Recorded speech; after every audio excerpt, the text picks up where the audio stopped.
Welcome back, comics fans. Here's another stack of mini comics that I have hiding in my closet. This is a fat stack of different mini comics I've picked up throughout the years that I've gotten in trades or this past year. I want to just do a whole bunch at once so you guys can see the various books that might be out there that you might want to seek out or just check out. This is my series. It's kind of an anti-war series. Drone, I Spy, and I Spy 1 and 2. This is I Spy 1, 2, and 3. And they're different kind of, I guess they'd be like surrealist, war or espionage comics. Each one has its self-contained story. They're 8.5 by 11, cut and folded.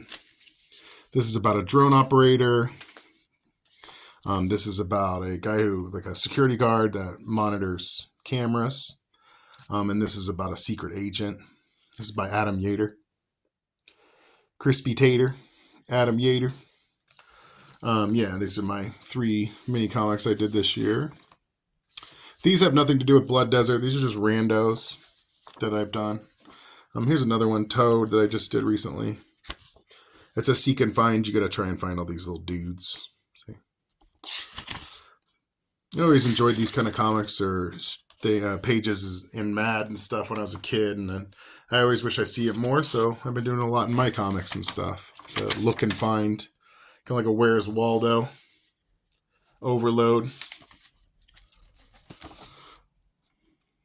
I'll leave these around town and flyer sections and stuff. This is Blood Desert Rose. This is actually my newest mini comic that I just printed, and it's upside down. This is sample. But yeah, this is just a 4-page mini. He's getting a motorcycle in the later issues of Blood Desert, so I wanted to practice doing a motorcycle. So usually I'll do these little mini comics when I need practice on a certain thing or a certain item. I'll just do it in this mini, so hopefully I've fleshed out the look of the comic before I do the actual larger story. This is Making the Cut. Find the Nar. It's kind of like a chick track. This is Deluge. This one's really cool, silent comic. The way they did the color in this, it's really cool.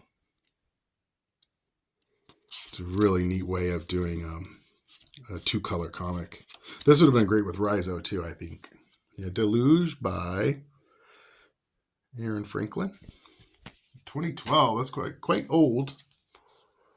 This is another one of those pseudo chick tracks by the same artist.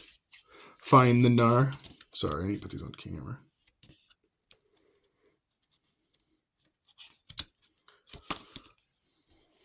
Here's another pseudo chick track. Cthulhu Saves. I got quite a few of these through Cartoon Lunacy. These are funny. Same size, style. Shore League by Max Klotfelter. And it's just little stories. Little shorts, I think. Oh. Here's another one by the dude that did Cthulhu Saves, Becoming a Prosthetic User. These are all really dark and weird, but cute at the same time. Don't know who does these. Nutrioloaf@gmail.com. Sorry if I doxed you, bro. Here's a fold-out comic by Max Klotfelter. 2014. This is fairly old, too. But yeah, it's just a poster. It's pretty cool. It's cute. And then there's Sad Boy Skullbro by Paul Corjon. The expat making comics in Old Britannia. He's great. It's just a bootleg Punisher comic. He's all sad, bro. I think these are Tat Rats. Sorry for the crinkling of the plastic. Yeah, these are 2 little mini comics by Cameron Forsley. These are neat.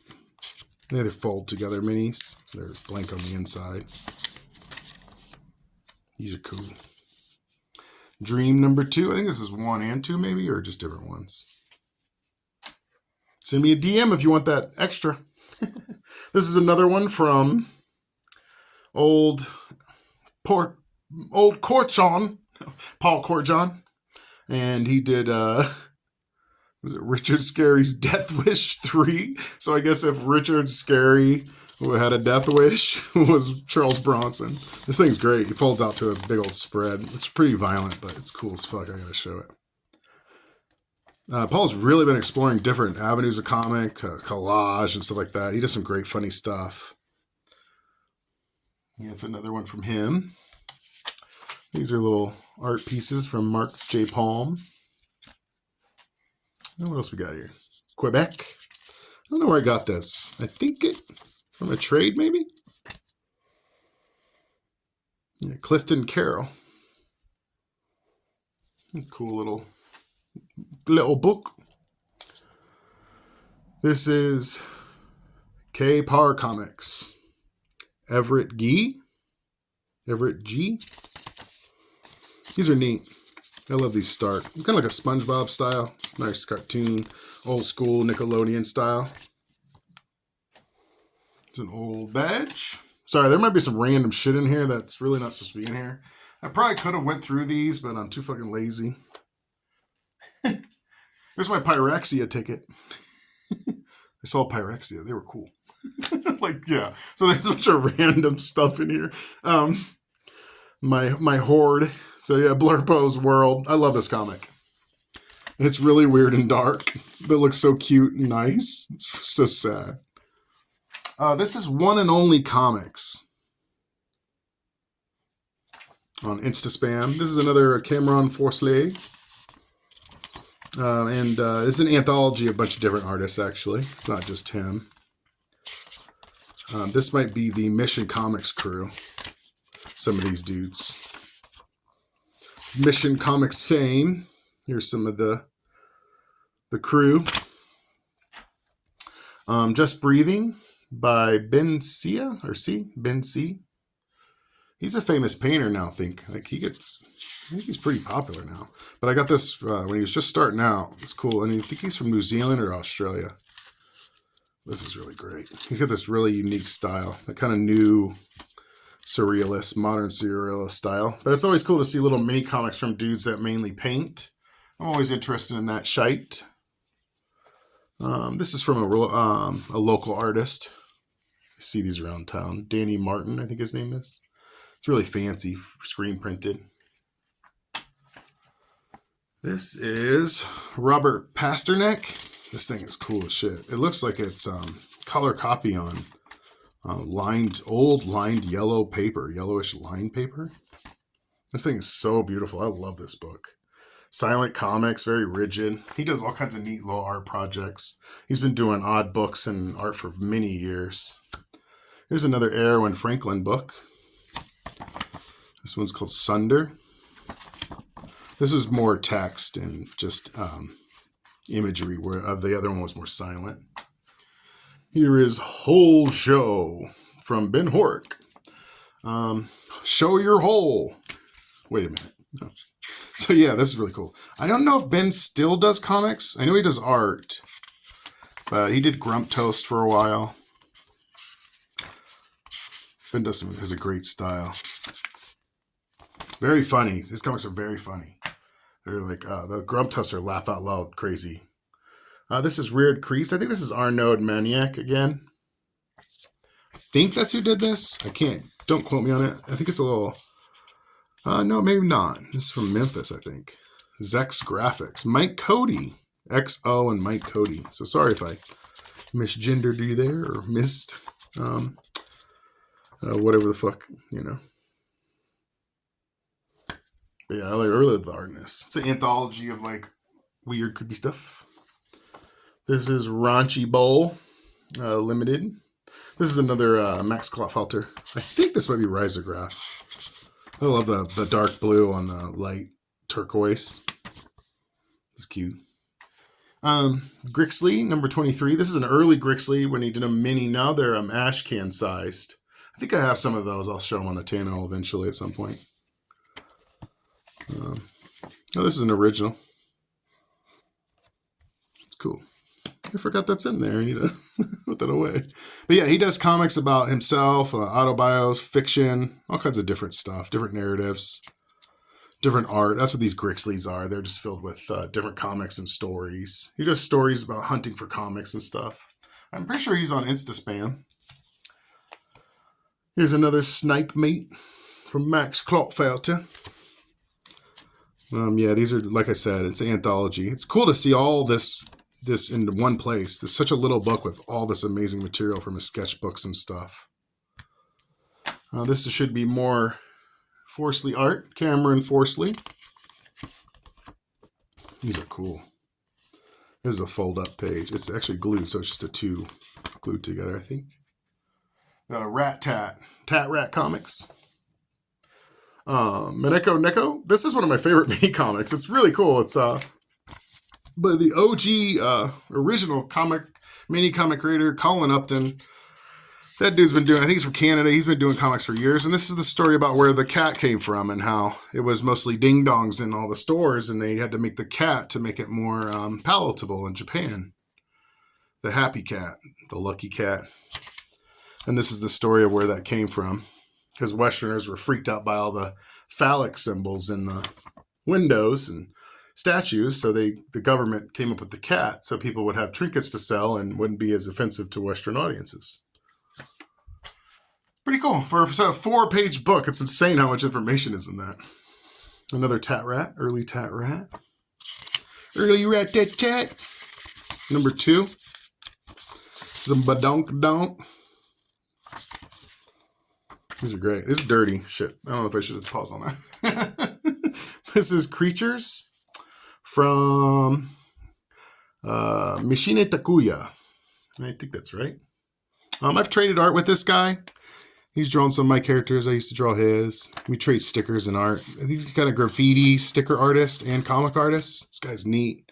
I haven't seen what he's been up to lately, but yeah, he's got some really cool stuff if you can find him. Mishine Takuya. This is Xanthan. This is really cool too. It's a horror kind of creepy anthology. The creepthology. Horror, cream interiors, different art. I think it's different artists. Or maybe it's one dude. I might be wrong. Could be just one dude. Yeah, it might be just one dude. And let's see.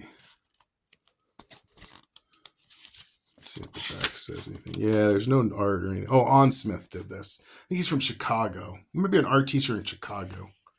On Smith. That's the artist. I've got some of his other stuff, some prints and stuff. This is really cool. So this isn't an anthology. I was wrong.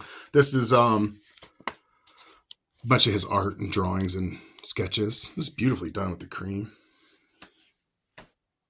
This is Dog Comics 13. This is by the great Gary Fields. I've discovered Gary. Sorry, I bumped the camera. I discovered Gary through Cartoon Lunacy, a really long-going anthology comic where you draw and print like 25 sheets and then send it in and they compile it with like 5 different artists or 10 different artists, and then then they put the books together and then they send a copy to you, the artist, and that's the only people who get them really, and they'll kind of sell the extras if they have them. But yeah, Gary's one of my favorite modern cartoonists right now.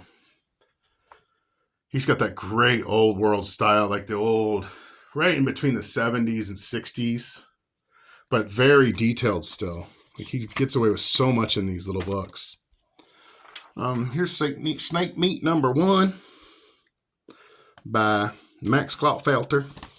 It's more of his stuff. These Snake Meats are just compilations of all his like comics and it looks like sketchbooks and portfolios and shit like that. I don't know if he's doing books anymore. I think he kind of is, maybe.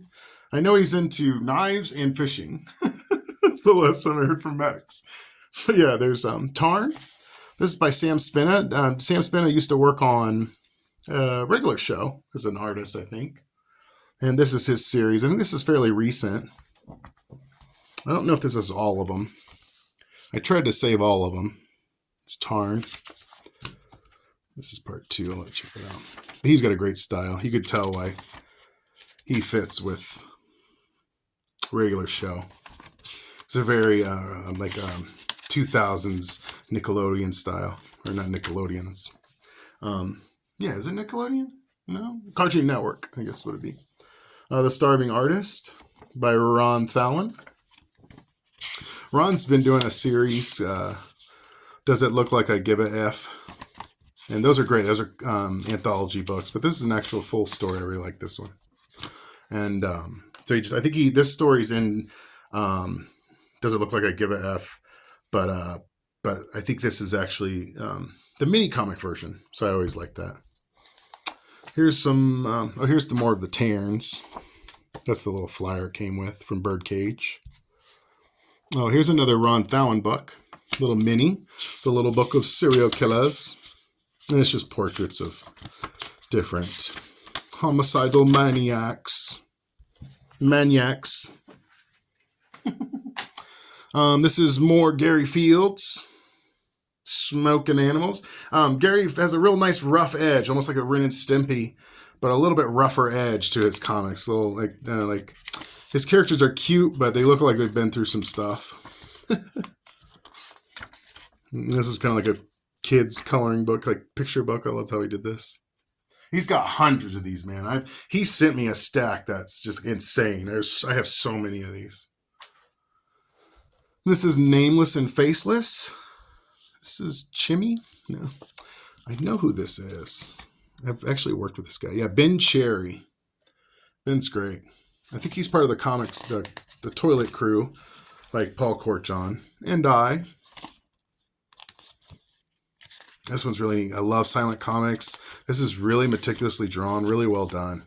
It's a beautiful little silent, creepy comic, very surrealist. Yeah, I really like this one. He's got a couple more of that. I'd love to see what he's up to now. I think he's just been doing a bunch of anthologies and stuff. Who knows? I think he's part of the Toilet Crew. But yeah, I love Ben Cherry's work. And I think that's it, really. Yeah, so these are all the comics. Sitting around in my little short box. I also do a series called Blood Desert, and it's on issue 30 right now. They're all available, 1 through 30. You can get those at blooddesert.bigcartel.com. And yeah, that's pretty much it. Just check out these artists. Look for these peeps if you can. Try and find them. This is really to expose you to the artists, so they don't have to expose themselves. What? Wait. But no, anyway, so yeah, this is, these are some of my friends, people I've worked with and different stuff and different anthologies. And I think more people should know about them and their art. There's some really amazing artists out there. And this is just the tip of the iceberg of what's really out there. So support these indie artists and hit like, subscribe. I don't know. Do you do the bell anymore? If not, who cares? Have a great life and thanks for watching.